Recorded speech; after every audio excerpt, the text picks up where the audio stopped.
let's talk about intravascular imaging guided percutaneous coronary intervention in patients with acute myocardial infarction and cardiogenic shock.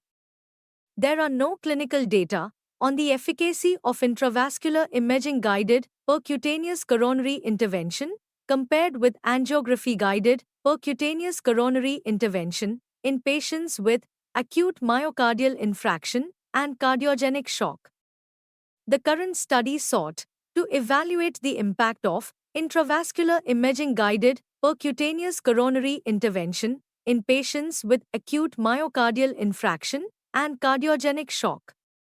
Coming to methods, among a total of 28,732 patients from the nationwide pooled registry of KAMIR-NIH, November 2011 to December 2015, and KAMIRV, January 2016 to June 2020, we selected a total of 1,833 patients, 6.4%, with acute myocardial infarction and cardiogenic shock, who underwent percutaneous coronary intervention of the culprit vessel. The primary endpoint was major adverse cardiovascular events at 1 year, a composite of cardiac death, myocardial infarction, repeat revascularization, and definite or probable stent thrombosis. Coming to results, among the study population, 375 patients, 20.5%, underwent intravascular, imaging-guided, percutaneous coronary intervention, and 1,458 patients, 79.5%, underwent angiography-guided, percutaneous coronary intervention.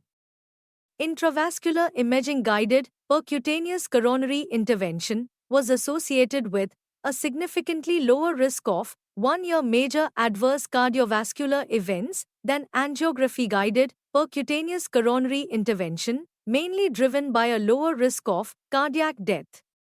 These results were consistent in propensity score matching, inverse probability weighting, and Bayesian analysis. In conclusions, in acute myocardial infarction patients with cardiogenic shock, intravascular imaging-guided percutaneous coronary intervention was associated with a lower risk of major adverse cardiovascular events at 1 year than angiography-guided percutaneous coronary intervention, mainly driven by the lower risk of cardiac death.